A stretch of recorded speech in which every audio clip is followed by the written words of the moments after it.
Started fizzing at a photo they've taken. Space tree flying through the skies and petals happen everywhere. Coucou, c'est Bidip de ma petite médiathèque. Je vous retrouve pour ce nouveau vlog. Nous sommes déjà le mercredi 11 janvier, j'allais dire décembre. Et à vrai dire, j'avais commencé lundi, mais j'ai filmé. Attention le chat. J'ai filmé le matin tôt, j'étais pas bien réveillée, c'était dans le noir, voilà, j'étais pas claire, je me suis dit je vais tout recommencer parce que de toute façon elle était pas terrible cette prise. Et si je vous prends sur cet angle un peu particulier aujourd'hui, c'est que je vais m'installer dans la cuisine, donc vous verrez pas ma tête mais plutôt mes mains en train de s'affairer et on va papoter pendant que je cuisine. Puisque j'étais là, il faut que je cuisine, mais je veux tourner des vidéos, etc. Je me suis dit, je vais faire d'une pierre deux coups. Et j'espère que ça vous plaira. Donc c'est pas tellement pour vous montrer mes recettes, mais c'est plutôt pour papoter au même temps que je fais ma cuisine du coup. Voilà, me voici dans la cuisine. Je vais commencer par préparer une marinade pour mon saumon à base de miel et de sauce soja. J'appelle ça le saumon teriyaki, mais en vrai, je ne sais pas du tout comment on fait la vraie sauce teriyaki, mais ça ressemble un peu et ça plaît beaucoup à ma fille. Donc voilà, c'est ma sauce miel soja pour le saumon. Et j'avais essayé de faire à peu près le même principe avec du tofu pour essayer voilà, de remplacer la viande et consommer un peu de plats végétariens. Et c'était pas mauvais, mais c'est pas tout à fait ça encore. Du coup, voilà, si vous avez des recettes à base de tofu, n'hésitez pas à me laisser en commentaire vos recettes et vos secrets pour manger du tofu, parce que pour l'instant, je suis pas au point. Je voulais vous parler avant tout du lancement d'un club que j'ai donc initié en compagnie de Hilde. Cette année, qui est le club crochet tricot littéraire. Nous participons toutes les deux depuis un moment aux gourmandises qui avaient été initiées par Style et qui sont reprises par Isabelle, qui consiste à cuisiner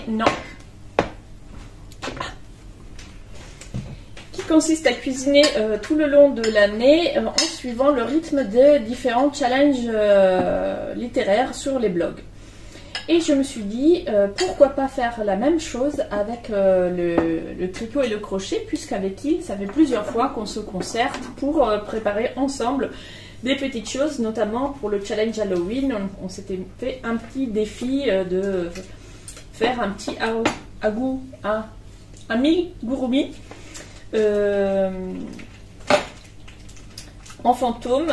Et puis on s'était concerté aussi, finalement moi j'ai pas eu le temps pour faire des décos de Noël, et enfin bref. L'idée est venue de là et on s'est dit voilà, pourquoi pas en faire en club et inviter d'autres personnes à partager ces moments de création avec nous. Donc le club est créé, je vous mets le lien en barre d'infos comme d'habitude. Il est ouvert à tout le monde au rythme que chacun a envie. Chacun participe comme il veut, on peut créer tous les mois des nouvelles choses, on peut créer une fois de temps en temps. On peut s'inspirer de n'importe quel challenge auquel on participe par ailleurs concernant nos lectures, nos visionnages, etc. Et l'inspiration peut être à la fois piochée dans une des lectures qu'on a faites pour ce challenge, ou alors sur le thème lui-même. Par exemple là, au mois de janvier, nous participons avec Hilde toutes les deux au challenge Feel Good organisé par Suki sur Bouquinbourg. Et donc les inspirations nous sont venues du thème lui-même Feel Good plutôt que d'un livre en particulier. Donc par exemple des chaussons, des plaids, des choses comme ça un peu cocooning qui vont bien avec la thématique Feel Good. Voici pour le premier club crochet tricot qui vient de naître cette année. Et ensuite, je voulais vous parler des challenges, parce que le mois de janvier, c'est ça, c'est tous les challenges annuels qui commencent. Donc j'ai plus préparé de challenges que je n'ai lus. Néanmoins, je tenais à présenter donc les challenges que j'organise moi-même. J'en organise 3. J'ai même perdu le compte. J'en organise 3. Le premier à avoir eu son petit billet de présentation, vous trouvez ça en barre d'infos comme d'habitude, c'est le challenge Le Tour du Monde en 80 livres, qui est un challenge qui a pour but de nous inciter à découvrir la littérature étrangère, qu'elle soit traduite ou non d'ailleurs. Et donc le principe est très simple, on choisit son pays de départ. Moi j'ai choisi partir de la France, puisque j'habite en France et que je lis énormément de littérature française par rapport au reste. Donc mon pays de départ est la France, c'est-à-dire que toutes les lectures d'auteurs français ne seront pas prises en compte. Une fois que j'ai déterminé mon pays de départ, je vais ensuite faire mon tour du monde au fil de mes lectures et je valide les étapes, c'est-à-dire les différents pays, en lisant un auteur ou une autrice de ce pays. Par exemple, si je lis un roman canadien, d'un auteur canadien par exemple, je vais valider le Canada sur ma carte et ainsi de suite. On peut lire autant de livres qu'on veut, 80 est vraiment là pour faire un clin d'œil au titre de Jules Verne, mais on n'est absolument pas obligé de lire 80 livres.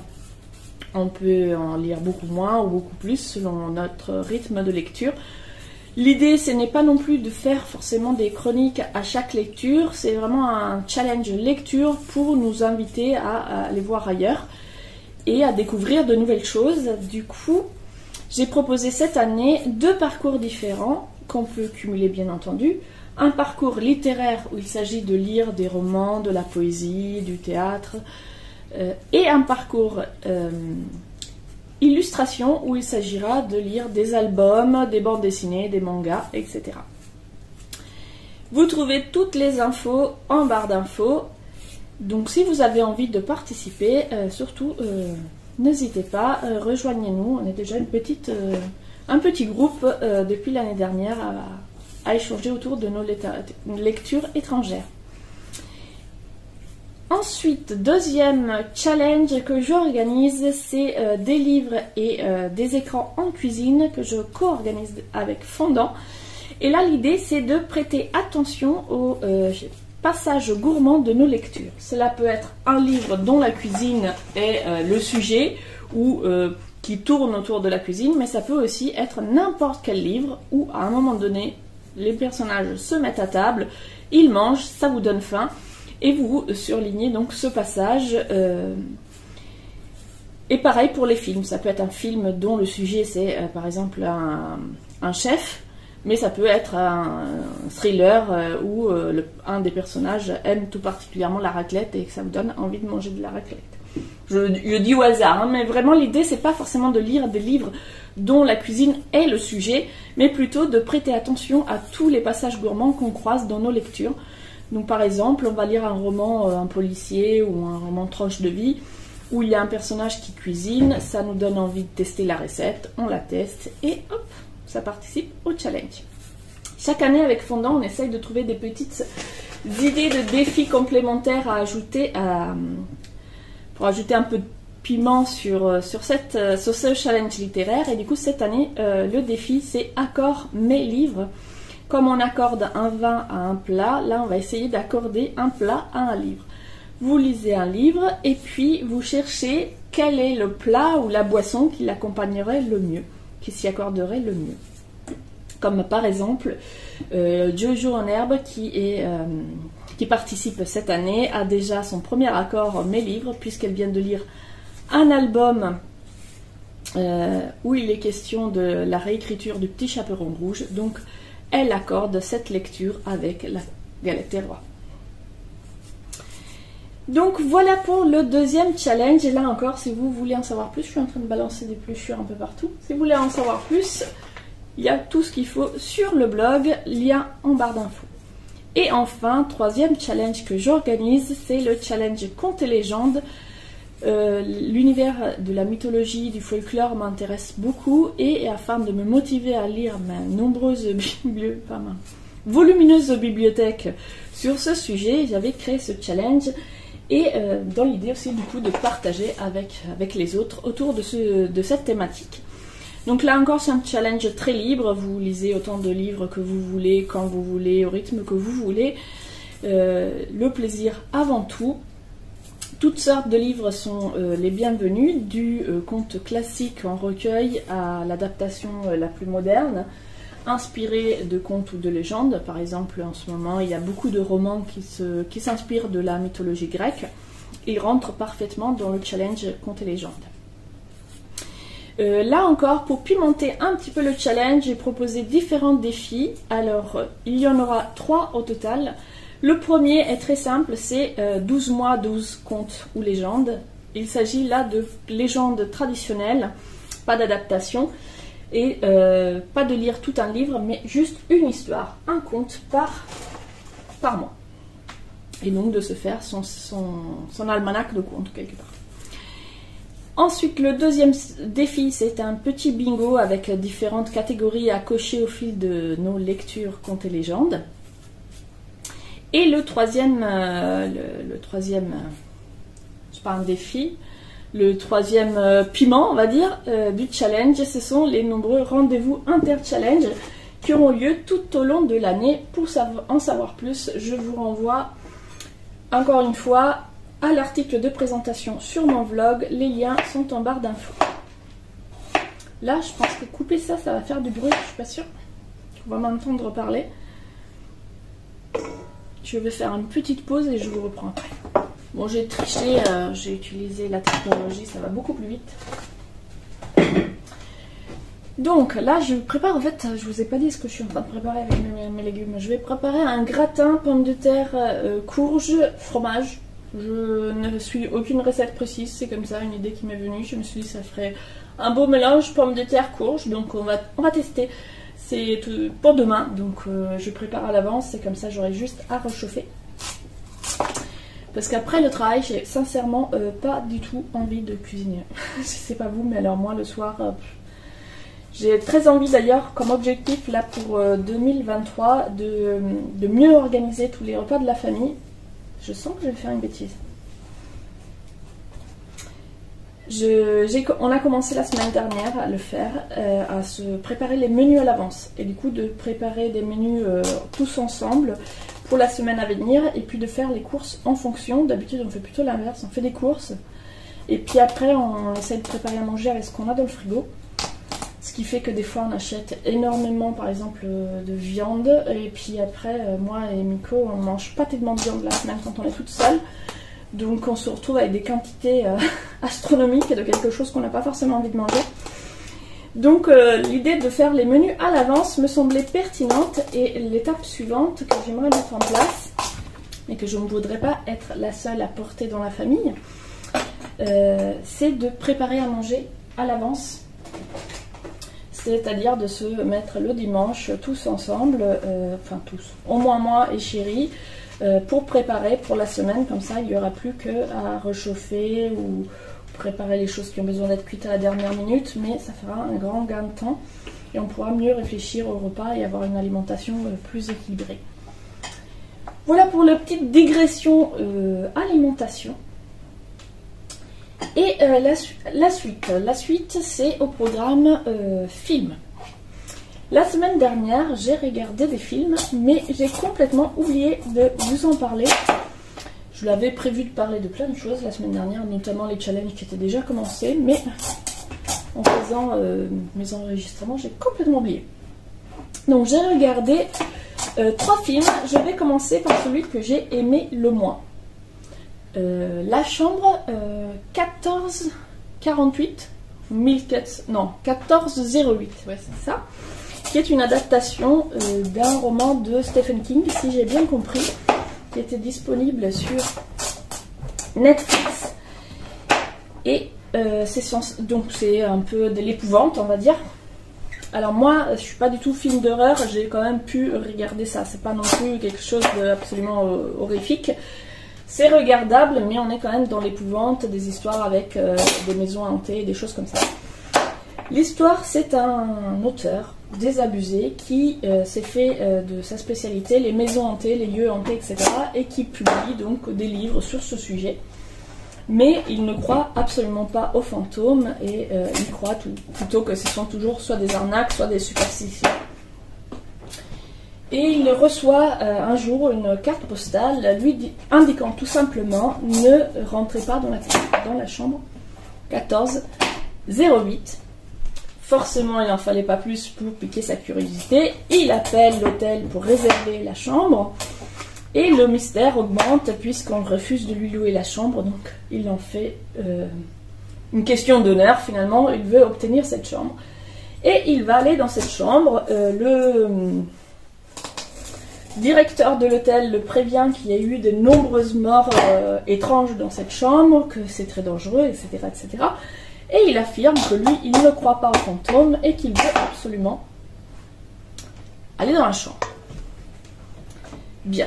Partant du postulat que monsieur ne croit pas aux fantômes, qu'il insiste, etc., on va se dire cette personne a un grand sang-froid et il va falloir quand même y mettre le paquet pour l'impressionner. Dès le premier signe de choses un peu bizarres, genre le PQ qui est replié alors qu'il s'en était déjà servi, il va commencer à paniquer. Et c'est en ça que ça m'a un peu dérangé dans la mesure où on nous fait toute une longue et relativement ennuyeuse introduction sur ce personnage pour nous montrer qu'il est très sceptique, qu'il n'est pas facilement impressionnable. Et dès qu'il y a quelque chose d'un tout petit peu étrange, il est tout de suite en mode panique. Du coup, la panique monte et il est complètement affolé quand c'est justifié. Mais comme ça a commencé vraiment, il est tout de suite paniqué. Moi, j'ai trouvé ça gâchait un peu le truc parce que, du coup, d'une part, on n'y croit pas vraiment, on n'adhère pas, on n'a pas d'empathie pour cette personne puisqu'il a paniqué tout de suite. Et puis, du coup, le côté crescendo ne fonctionne pas. Personnellement, je suis très impressionnable et j'ai pas du tout été impressionnée. Donc franchement, j'étais déçue parce que j'ai trouvé que ça faisait pas peur et que c'était pas... voilà, on n'éprouvait pas d'émotion avec les personnages. C'était un peu trop surjoué, c'était pas forcément pertinent avec les postulats de départ. En tout cas, moi j'ai trouvé. Ça m'a pas amené, ça m'a pas emballé, comme par exemple des histoires de fantômes. Comment ça s'appelle? Il y avait deux mini-séries, des Haunting Hill, oh non, je sais plus, bon, je retrouvais, c'est pas grave. Sur Netflix, j'avais vu des séries comme ça où il était question de maison hantée et où ça commence doucement et ça monte au fur et à mesure. Et là, voilà, je trouvais ça regardable pour quelqu'un d'aussi sensible que moi, mais quand même, il y avait son lot de frissons, quoi. Avec la chambre 1408, franchement, j'ai pas eu peur. Petite pause pour me laver les mains. J'ai profité de la petite pause pour réactiver ma machine infernale et couper tout ça en tranches. Si, ça a bien marché. Peut-être que les tranches de courge seront un peu fines, mais comme qui vont se défaire. Mais ça fera comme une sauce. Bon, de toute façon, on va essayer, on verra bien. Là, je vais râper le fromage. J'ai pris de la mimolette et de c'est quoi ça? La meule fruitée. Oui, mais de la meule de quoi? Je sais pas. En tout cas, ils sont bien le fromage.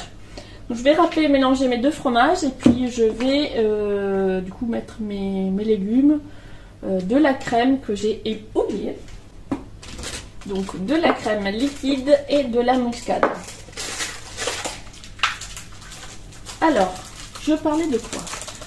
Je parlais donc de cinéma, du premier film que j'ai pas vraiment apprécié et pour passer ensuite à deux films que j'ai bien aimés. Le suivant, ça sera du coup dans l'ordre de préférence Les Éternels, donc un film de comics, donc Marvel, donc de comics, dont je n'ai pas lu les comics à l'origine du film. Mais voilà, on est dans l'univers Marvel. Les personnages des Éternels évoluent dans le même univers que toute la saga des Avengers, etc. mais en parallèle, c'est-à-dire qu'ils étaient bien là, mais ils étaient en quelque sorte en dormance, ils ne sont pas intervenus. Mais on est bien dans le même monde, c'est pas une histoire complètement séparée. Et donc, qui sont ces Éternels? Ces Éternels, ce sont des créatures qui ont été envoyées par les Célestes, qui sont des sortes de dieux, on va dire, qui les ont envoyés sur Terre pour se battre contre les déviants, qui sont des espèces de super prédateurs qui mangent les créatures douées d'intelligence. Donc les Éternels ont pour mission de débarrasser la Terre de ces créatures et de ne pas intervenir dans le reste de l'histoire humaine. Ils sont donc arrivés dès la préhistoire et on va les voir au fil du temps. On passe très rapidement sur différentes époques et de leur interaction avec les hommes. Donc. Et ensuite, on arrive au temps moderne. Les Avengers ont perdu leur chef, comme le savent ceux qui ont vu toute la saga. Je ne spoil pas vraiment puisque ça date d'un petit moment déjà. Et les comment ça s'appelle ? J'ai dit, les déviants refont leur apparition sur Terre et du coup les Éternels qui s'étaient séparés pour partir chacun vivre tranquillement leur vie, se faisant passer pour des humains, vont se retrouver pour affronter cette nouvelle menace. Et il y a toute une polémique donc au sein du groupe du faut-il intervenir dans la vie humaine ou faut-il se contenter de s'occuper de ces déviants et de ne surtout rien faire. Et donc toute cette polémique au sein du groupe aura séparé finalement le groupe qui est beaucoup moins soudé qu'à son début. Voici pour le contexte. Que dire du film ? Alors personnellement j'en avais entendu des échos plutôt négatifs. Et moi je suis très bon public pour tout ce qui est Marvel, comics, DC Comics, les super-héros, tout ça, j'adore. Du coup, quand il y a un nouveau film avec des super-héros, je suis toujours ravie de découvrir. Mais effectivement, j'en avais eu des échos assez négatifs, donc j'étais pas allée le voir au cinéma et je l'avais toujours pas vu. Sauf que il me tentait depuis le début, la bande-annonce m'avait bien tenté, donc j'avais envie de découvrir et je me suis enfin offert ce luxe. Et j'étais plutôt contente en fait. Moi j'ai trouvé qu'il était pas mal. Alors comme tous ces films, il y a un bon nombre d'incohérences, mais je veux dire, c'est pas spécifique à celui-là, il n'y a pas un seul Marvel où j'ai pas trouvé d'incohérence. Donc il y a des incohérences, il y a des choses qui se contredisent un petit peu, etc. Mais dans l'ensemble, j'ai trouvé que le film était plutôt chouette, que ça change un peu des super-héros justement auxquels on était habitués, qu'il y a un petit peu un côté historique où on les voit évoluer dans différentes époques et que ça, leurs états d'âme, etc. J'ai trouvé ça intéressant. Et aussi, je sais plus ce que je voulais dire, j'essaie de me concentrer sur ce que je fais en même temps et j'en perds le fil de ma pensée. Et aussi, oui, voilà, c'est ça, c'est que moi, quand on m'a dit qu'il était nul, je m'attendais du coup à quelque chose de vraiment pas terrible. Et quand j'ai vu les derniers Marvel, notamment par exemple le dernier Thor, où c'est vraiment n'importe quoi. Alors oui, tu rigoles, mais le scénario, il tient même pas dans un mouchoir de poche, quoi. C'est beaucoup trop grand un mouchoir de poche pour mettre le scénario. Donc je me dis, comparé à ce genre de film, là, il y a quand même un scénario avec des incohérences, mais qui raconte une histoire, quoi. Qui raconte une vraie histoire. Et il y a des questions sur le côté faut-il intervenir ou pas que j'ai trouvé intéressante. Par contre, il y a un truc qui m'a fait beaucoup rire et que je retrouve dans beaucoup de films comme ça où il est question par exemple d'extraterrestres sur Terre. Ils sont tous là, oui mais cette planète elle a quelque chose de spécial. Et ce quelque chose de spécial, c'est un peu genre la volonté des hommes qui, malgré les difficultés, ils savent se serrer les coudes et s'en sortir ici et là, etc. Enfin, j'ai envie de dire, ils savent surtout se faire la guerre, ils savent surtout se mépriser les uns les autres. Je vois pas ce qu'il y a de spécial sur Terre qui mériterait l'admiration de la part d'une civilisation hautement plus évoluée, de personnes dotées de super pouvoirs. Donc, à chaque fois on retrouve ce même discours, à chaque fois ça me fait rire. J'ai arrêté de vous flatter les êtres humains, vous n'êtes pas une espèce extraordinaire. Si le monde est peuplé d'extraterrestres avec des sciences plus avancées que les nôtres, j'ai envie d'espérer que nous ne sommes pas l'espèce la plus fascinante de l'univers. Sinon on est mal barré. Bref, ce petit aparté fait, Je dirais que si vous aimez les films de science-fiction avec des super-héros et des scénarios assez simples mais efficaces, moi j'ai passé un bon moment et je l'ai trouvé bien meilleur que pas mal des derniers Marvel que j'ai vus.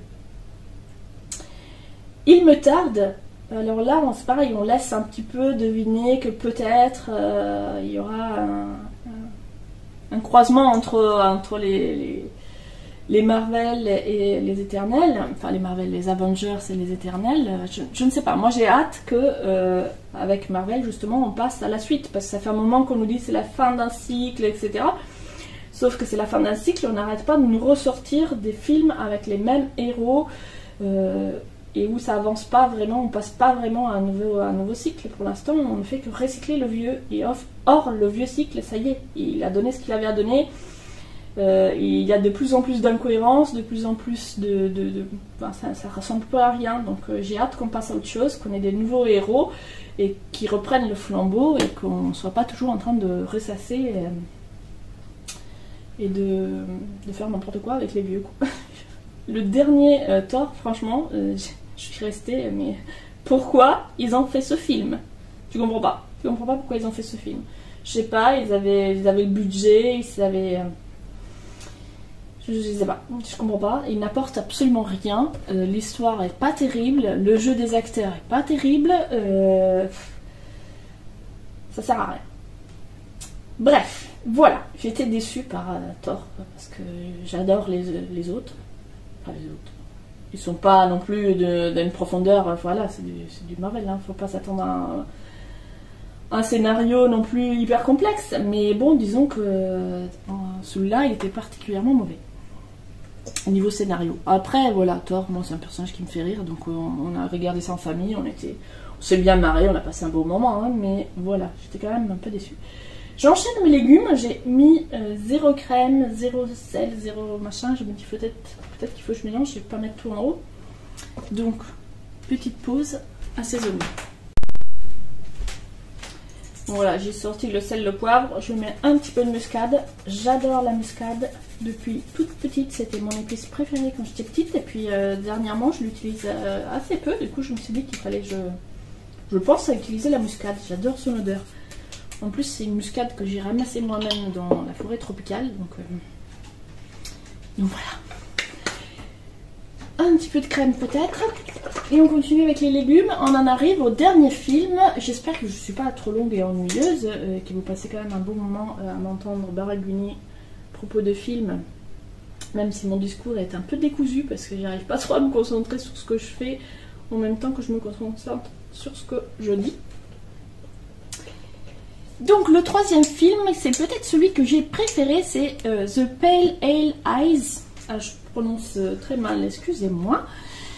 C'est donc un film que j'ai vu sur Netflix et c'est un thriller qui se passe au 19e siècle aux États-Unis. On fait appel à un détective. Alors je sais pas, est-ce qu'il était dans l'armée? Je me souviens plus très bien. Enfin bon, bref, c'est un homme qui est à la retraite, que l'armée rappelle pour pouvoir mener l'enquête parce qu'on a trouvé un homme pendu et que la tombe de cet homme a été vandalisée pour récupérer son cœur. Donc une très étrange affaire dans laquelle cet homme va devoir enquêter et il va demander de l'aide d'un jeune officier qu'il rencontre dans cette base. Alors je connais rien à l'histoire des États-Unis, donc je sais pas trop si c'est une école, si c'est une... Qu'est-ce qu'ils foutent là, tous ces jeunes? J'ai l'impression que c'est une académie. Oui, c'est ça, c'est une académie. Ça me revient, ils n'arrêtent pas de dire l'académie. C'est une école militaire. Donc, un des jeunes soldats va prêter main forte à cet enquêteur. Et il se trouve que cette jeune recrue, c'est Alan Poe. Donc, Alan Poe et cet homme vont devoir enquêter sur cette affaire. Et d'autres morts suspectes vont survenir au fur et à mesure que l'enquête avance. Les enquêteurs vont subir aussi la pression de la hiérarchie, puisqu'il faut il faut absolument résoudre ce meurtre qui met à mal la réputation de l'école et l'école est donc menacée par cette affaire, donc il faut absolument trouver une solution. Et en gros, voilà l'histoire. Je rentre pas plus dans le détail, mais je dois dire que j'ai été très agréablement surprise. On a regardé comme ça, en mode voilà, pourquoi pas. Et en fait, moi, j'ai passé un très bon moment. J'ai trouvé déjà, photographiquement, je l'ai trouvé chouette. L'enquête est bien menée, même. On se dit, ouais, non, mais c'est clair, on voit vite venir le truc. Et puis finalement, il y a quand même des choses. Ah, je l'avais pas vu venir, celle-là. En tout cas, moi, je l'avais pas vu venir. La conclusion, je l'avais pas captée à l'avance. Et du coup, voilà, c'était très chouette, c'est un très bon moment, l'ambiance très glauque, c'est l'hiver, il y a de la neige, on est donc on est au début du 19e, je ne me souviens plus la date exacte, mais en tout cas, on est dans le début du 19e, donc du coup, cette Amérique du Nord froide et glauque, et avec cette histoire de cœurs volés, de pendus qui semble se suicider dans des très étranges conditions. Donc voilà, si vous aimez les thrillers un petit peu historiques comme ça, franchement je vous le conseille parce que moi j'ai beaucoup aimé l'ambiance. Je l'ai regardé avec Chéri qui l'a beaucoup aimé aussi. Donc voilà, si vous aimez les thrillers historiques, je ne peux que vous conseiller celui-ci. Et puis le fait d'avoir Allan Poe comme personnage, c'est toujours sympa. Il donne pas très envie de lire ses livres parce que c'est genre très romantico machin. Enfin dans le film j'entends. Et comme ça, il raconte ses poèmes, il tombe amoureux. Il est pas très charismatique, mais j'aime bien quand on rencontre des auteurs dans les films. Ça fait toujours des clins d'œil sympas. Et ça donne ou pas envie de découvrir leurs livres, mais ça permet de se familiariser un petit peu avec ces noms qu'on a tous entendus. Pas forcément lu. Moi personnellement, Allan Poe, j'ai lu quelques nouvelles, mais j'avais pas plus accroché que ça. Je suis pas très friande de la littérature de cette époque-là en fait. Mais bon, voilà, j'aime bien avoir comme ça des personnages historiques connus dans les fictions. Donc très chouette film. Et j'en arrive au bout de mes films, mais pas de mon plat. Coucou, nous sommes samedi matin, je suis encore en pyjama, voilà, ce matin c'est tranquille, on vient de se faire des petits pancakes avec Miko et je vais me poser pour bouquiner un peu. Commence aujourd'hui un marathon de 2 jours avec l'équipe des British Mysteries, un challenge organisé par Lou et Hilde qui court sur toute l'année avec différents temps forts, donc pour cet hiver, donc de janvier à mars. Elles nous ont proposé un petit challenge, faut choisir un nombre de livres à lire, donc il y a différents paliers, et puis fin mars on fait le point, voir combien de livres qu'on s'était fixé, on a réussi à lire et tout ça.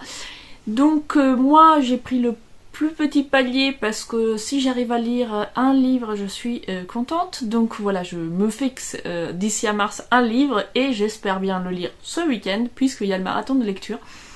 Donc après avoir réfléchi un petit peu qu'est-ce que j'avais dans ma palle déjà, rentrant dans les catégories de British Mysteries, j'ai choisi un Agatha Christie que je m'étais acheté l'année dernière après avoir lu Ils étaient 10. Et comme je l'avais beaucoup aimé cette lecture, j'ai acheté un autre Agatha Christie et j'ai acheté Le Crime du Golfe parce que mon chéri fait du golf, donc je trouvais voilà le petit clin d'œil rigolo. Donc je vais me prendre cette lecture pour ce week-end. Je ne sais pas si j'arriverai à la finir même s'il est petit parce que finalement j'ai quand même plein d'autres choses à faire dans le week-end, mais je vais néanmoins me poser un petit peu, bouquiner, faire un petit billet et aller voir mes camarades de challenge, ceux qu'elles lisent. J'aime beaucoup les marathons, ça permet comme ça de venir se voir tout au long du week-end et lire ensemble, c'est une ambiance que j'aime beaucoup, notamment quand on le fait sur les blogs.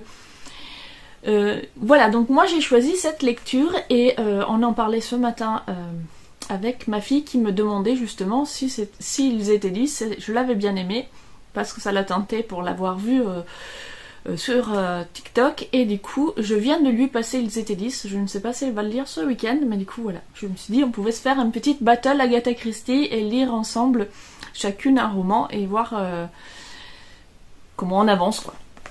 Voici l'idée lecture du jour. Je ne vous ai pas reparlé des lectures que j'ai fait dans cette semaine. J'en ai fini aucune pour l'instant. J'ai laissé de côté Nick et Charlie parce que je suis vraiment pas dans le mood. Je n'aime pas le style de l'autrice. En tout cas, je l'aime pas en roman. J'avais beaucoup aimé Heartstopper, mais pour moi en roman ça ne marche pas. Du coup, je m'étais dit que j'allais quand même le lire pour avoir un avis un petit peu plus construit que dire que j'aime pas son style. Mais je suis vraiment pas dans le mood, donc je vais me le... c'est pas grave, tant pis, ça peut pas marcher à chaque fois. Je me le garde pour cet été, éventuellement petite lecture sur la plage sans prise de tête, ça peut être sympa.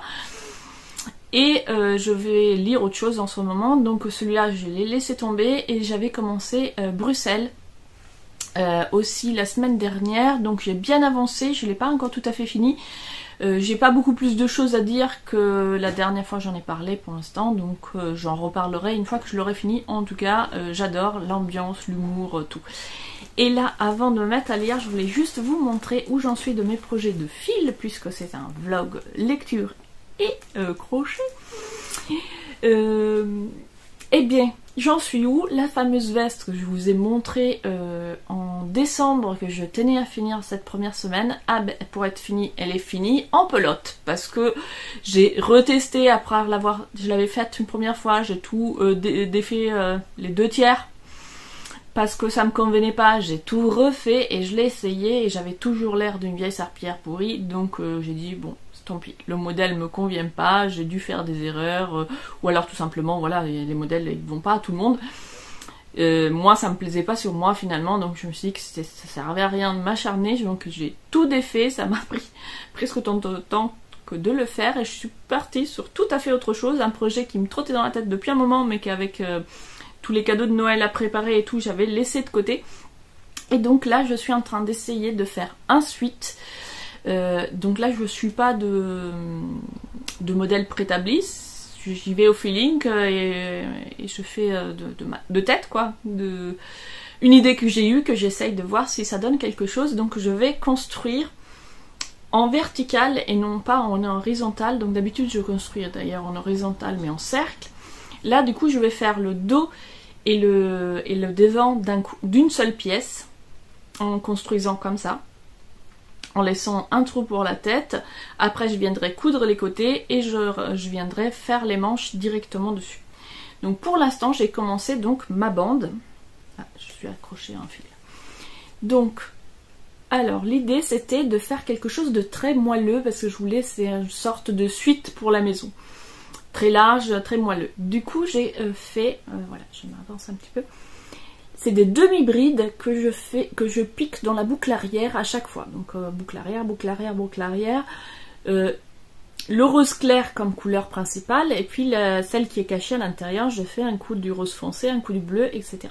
Je trouvais ça sympa, et puis en travaillant, je me suis rendu compte qu'en fait, il était réversible, et que le derrière était aussi très sympa. Du coup, je vais faire en sorte à cacher bien mes fils de façon que le pull puisse être porté de façon réversible, un peu selon l'humeur du jour. Je trouvais ça rigolo. Voilà, là on voit plus les couleurs foncées et le rose clair qui va venir faire trame de fond, et inversement. Donc voilà, ça, pour l'instant je n'ai que cette longue bande, puisque effectivement c'est un suite que je veux assez grand, donc je suis attachée en bas. Je l'ai faite longue, j'ai fait 65 cm de chaque côté, donc ça fait 130. Et bon, là je sais pas, je suis coincée, j'ai avec mon crochet dans la pelote, mais je regarderai ça plus tard. Donc voilà, pour l'instant, comme c'est très long, ça avance pas hyper vite. Alors au départ, je pensais, je fais un aller avec le rose, je change de couleur. Au départ, je voulais faire avec 2 couleurs, les 2 roses. Finalement, j'avais le bleu, je me suis dit que ça pouvait être sympa d'alterner le bleu et le rose. Mais je pensais faire sans quitter mes fils, quoi, de partir dans un sens et refaire dans l'autre. Et finalement, pour que ça fasse joli, il faut que ça soit toujours, les brides, qu'elles soient toujours dans le même sens. Donc pour faire cet aspect là, on doit être dans l'arrière de la bride. Du coup, si j'utilise toujours le même fil sans les couper, un coup je suis dans l'arrière, un coup je suis dans le devant, donc ça rend pas exactement pareil, c'est moins joli. Du coup je fais un rang, je coupe mon fil et je repars avec le rose toujours dans le même sens. Comme ça, ça fait cette espèce de petit bourrelet, voilà, qui rend bien. On dirait des mailles tricotées du coup, un peu. Donc voilà, ça me fera beaucoup de fils à rentrer du coup, puisqu'à chaque fois j'ai des fils. Mais bon, après ici, je viendrai faire je sais pas comment on appelle ça, les mailles au bout du pull quoi, qui viennent fermer, donc je cacherai tout ça le long de la couture, ça devrait pas se voir. Voilà pour ce projet. Et autre projet qu'il me tardait de commencer, j'en avais parlé en décembre, je n'avais pas arrêté d'en parler, je voulais faire mes premières chaussettes au tricot, j'en avais jamais fait, et ça y est, je me suis lancée hier et j'ai fait ma première pointe. Pour faire cette chaussette, je me suis basée sur le tuto de 3615 Kumquat que j'ai suivi vraiment à la lettre, pas à pas, et elle explique très bien, donc je suis super contente parce que je me faisais un petit peu, j'avoue, une montagne. Je me disais ça va être super dur, j'y arriverai pas, j'ai peut-être pas le niveau, etc. Et en fait, en suivant pas à pas ce qu'elle explique, j'ai trouvé que c'était du coup moins difficile que ce que je croyais. Donc là, elle nous fait partir sur un montage à la turque. Et j'ai trouvé ça très chouette, de ce montage en tout cas. J'ai commencé du coup en Magic Loop et là je viens tout juste de passer dans les mini aiguilles circulaires. Je sens que je vais galérer finalement le Magic Loop, je trouvais ça plus facile. Les mini aiguilles c'est quand même voilà, compliqué, surtout quand on n'a pas l'habitude. Il faut que je marque mes rangs et tout ça. Il faut aussi que je m'achète des bloqueurs parce que j'ai trop peur de perdre mes mailles et j'ai quand même pris l'après-midi pour faire ça, donc voilà. Et alors il y a un truc que j'ai pas dû bien piger. Hop, je vais essayer de m'approcher dans ces explications. Alors je sais pas si on voit bien. Pour les augmentations, il y a un coup, il faut piquer la maille sur le bras avant, puis bras arrière, j'ai pas tout pigé. D'un côté ça fait super propre, de ce côté-là, c'est super propre. Et quand je le retourne, on voit bien la démarcation. Donc je crois que j'ai pas compris au début du rang ou à la fin du rang, je ne sais pas, l'un des deux que j'ai pas dû faire bien. Donc il y a un des deux où on voit rien, c'est parfait. Et l'autre pas du tout. Donc j'ai répété la même erreur en même temps tout du long, donc ça reste cohérent. Mais du coup il y a un truc que j'ai pas dû comprendre. Je vais essayer de monter la deuxième, puisque là je suis passée aux petites aiguilles, je vais pouvoir reprendre les autres aiguilles pour faire le Magic Loop du début. Et comme ça je vais monter la deuxième et voir, refaire le truc pour voir si je reproduis encore la même erreur ou pas. Voilà pour mes projets. La laine de cette chaussette, c'est une laine... alors comment elle s'appelle?